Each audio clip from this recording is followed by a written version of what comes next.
Tirupati rural Vedanthapuram panchayat Avilala గ్రామం survey నంబర్లు 513/16, 513/19లోని 2 ఎకరాల భూమిని ఇందిరమ్మ పాలనలో 1971లో తనకు ప్రభుత్వం ఇచ్చిందని, దీనిని రాజకీయంగా కబ్జా చేయడానికి ప్రయత్నించే కోణంలో తన వారసులు ఈ భూమిని పంచుకొని నిర్మించిన 5 ఇళ్లను 2 రోజుల క్రితం తెల్లవారుజామున కూల్చివేశారని కారుమంచి మునస్వామి ఆవేదన వ్యక్తం చేశారు. తిరుపతి ప్రెస్ క్లబ్ లో ఆదివారం మీడియా ముందు మునస్వామికి సంబంధించిన 5 కుమారులు, 1 కుమార్తె వారి సంతానంతో కలిసి వచ్చి ప్రెస్ క్లబ్ లో మీడియాకు మొరపెట్టుకున్నారు. తిన్నా తినకపోయినా ఆ భూమిలోనే వ్యవసాయం చేసుకుంటూ జీవించామే కానీ భూమిని వదిలిపోలేదని గత చరిత్రను తెలియజేశారు. దీనిపై సీఎం చంద్రబాబు నాయుడు, ఉప ముఖ్యమంత్రి పవన్ కళ్యాణ్ స్పందించి తమ కుటుంబాలకు న్యాయం చేయాలని వేడుకున్నారు. ఈ మీడియా సమావేశంలో కుటుంబ సభ్యులు కారుమంచి చంద్రబాబుతో పాటు 6 కుటుంబాలకు సంబంధించిన పెద్దలు, పిల్లలు పాల్గొన్నారు.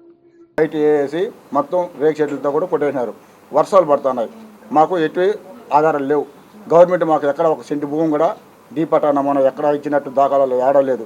మాకు ఆ రోజు ఇంద్రమ్మ గారు ఇచ్చిన భూములనే, మా నాన్నగారికి ఇచ్చిన భూములనే మేము పంచుకొని దాంట్లోనే మేము జీవిస్తున్నాం. నేను పక్కగా ఆ రోజు నుంచి 0 వరకు టీడీపీ నాయకుడిని. టీడీపీలో నేను కార్యకర్తగా ఫస్ట్ నాకు ఓటు హక్కు వచ్చినప్పటి నుంచి టీడీపీలోనే నేను పనిచేసుకుంటున్నా. అదే కూటమి గవర్నమెంట్లో నాకు అన్యాయం జరిగింది. అదే వైసీపీ గవర్నమెంట్లో కూడా నన్ను ఎవరు టచ్ చేయలే. అంతకుముందు టీడీపీ గవర్నమెంట్లో నన్ను ఎవరు టచ్ చేయలే. నేను టీడీపీలోనే పనిచేస్తున్నాను. ఈ రోజుకి టీడీపీ కార్యకర్తను నేను.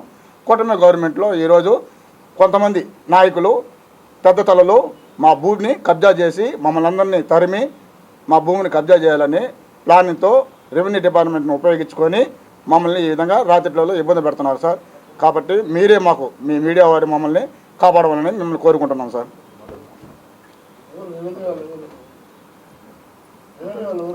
రెవెన్యూ ఎంఆర్ఓ గారు, తిరుపతి రూరల్ మండలం ఎంఆర్ఓ గారు పేరు వేదాంతపురం సార్. అవిలేల గ్రామ లెక్క దాఖలా 513లో 16, 19 సరైన నెంబర్ వేదాంతపురం పంచాయతీ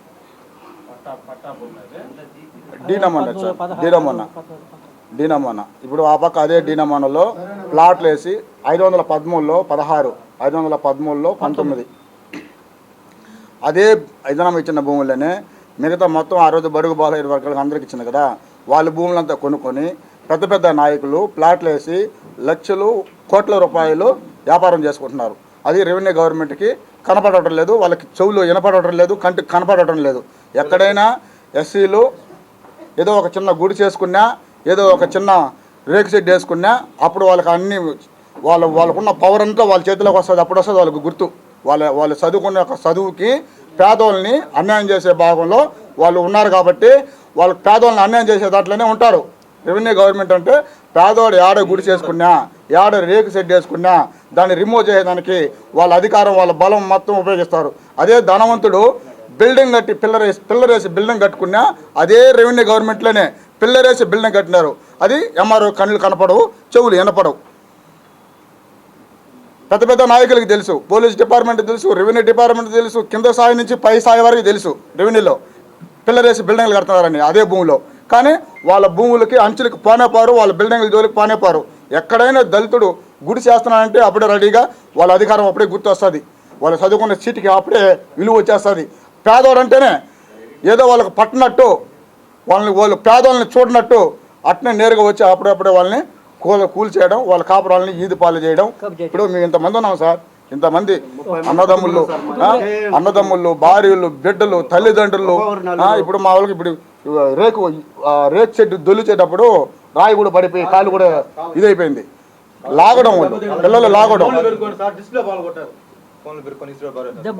రావడం ఫోన్లు పెరుకునేయారు. ఫోన్లు పెరుకోవడం, మమ్మల్ని అందరూ లాగి బయట వేయడం, కొట్టడమే. టపటపటపన్న కొట్టేశారు సార్. అదే పిల్లలు సార్, నా భూమికి కరెక్ట్గా 100 మీటర్లు కూడా లేదు, 100 మీటర్లు 50 మీటర్లు కూడా లేదు. పిల్లర్ వేసి పౌండ్ వేసి బిల్డింగ్ కట్టినారు. అదే ఎంఆర్ గారు చూసేసిపోతున్నారు, అదే ఆర్డీఓ గారు చూసేసిపోతున్నారు.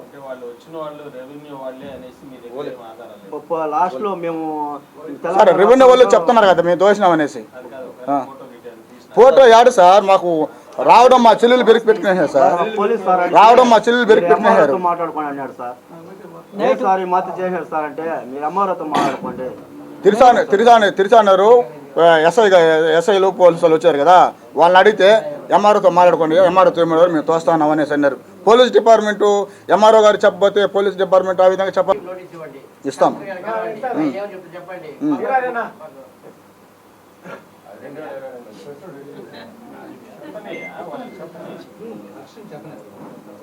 మాట్లాడాను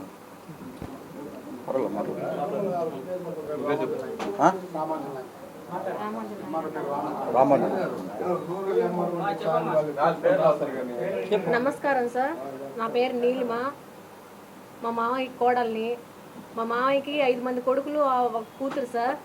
మేము కాపురానికి వచ్చి 20 ఏళ్ళు అవుతుంది. మా పెళ్ళిళ్ళే 20 ఏళ్ళు అవుతుంది. ఆ భూమిలో కాపురం ఉండి మా మామయ్య 50 ఏళ్ళు అవుతుంది సార్. ఇప్పటి వరకు కూడా ఆ భూమిని వదులుకొని మేము ఎక్కడికి పోలేదు, దాన్ని నమ్ముకొని బతుక్కుంటున్నాము. కనీసం ఆఖరికి నీళ్ళు లేకుండా, మాకు టయానికి ఫుడ్ కూడా లేకుండా మేము ఎన్నో బాధలు పడినాం సార్. అట్టేటప్పుడు కూడా ఆ ల్యాండ్ని మేము వదులుకోలేదు. మా పిల్లల్ని పెట్టుకొని అక్కడ బాధలు పడుతూనే ఉన్నాం. ఇప్పటి వరకు కూడా ఏదో రోజు కూలి సార్. నా భర్త కానీ మేము కానీ మా పిల్లల్ని ఇళ్ళ కాడ వదిలేసి మేము కూలి పనులు చేసుకొని ఒక్క పూట తిని 2 పూటలు పస్తుండి ఇల్లులు కట్టుకున్నాం.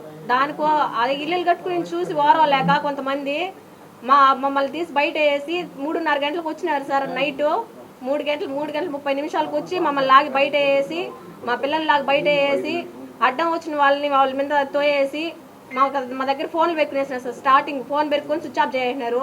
మేము ఎవరు ఫోన్ చేసుకున్నానికి కూడా లేదు. స్విచ్ ఆఫ్ చేసి మమ్మల్ని అందరూ బయట లాగేసి మొత్తం దొల్లిచ్చేసినారు సార్. వాళ్ళు కాళ్ళ గడసలు పట్టుకున్నా కూడా వాళ్ళు వదలలేదు సార్. ఇదే సార్ మీరు చేసే గవర్నమెంట్ మాకు న్యాయము?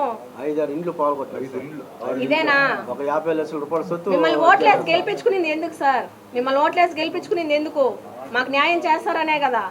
మీరు గెలిచినా కూడా మాకు న్యాయం జరగలేదంటే ఇంక మాకు ఎక్కడ జరుగుతుంది?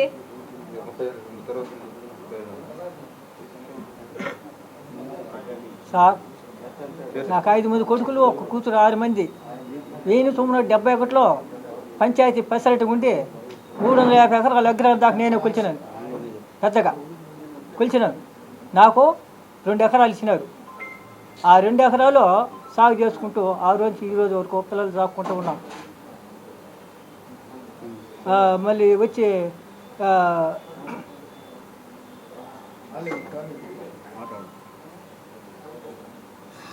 వీళ్ళు రెవెన్యూ వాళ్ళు వచ్చి రెవెన్యూ వాళ్ళు వచ్చి 3:30 గంట టైం మా ఇల్లు దోచేసారు. 2 ఇండ్లు కట్టి 2 నెలలు అయింది. 3 ఇండ్లు కట్టి 20 ఏళ్ళు అయింది. 20 ఏళ్ళు కట్టిన రూములు తోచేసినారు. 20 ఏళ్ళు కట్టిన రూములు తోచేసినారు. 2 నెలలు అయింది ఇల్లు కట్టి. ఆ 2 ఇళ్ళు కొత్త ఇల్లు తోచేసినారు. 5 ఇండ్లు 5 10 50 లక్షల రూపాయలు నష్టం సార్ నాకు.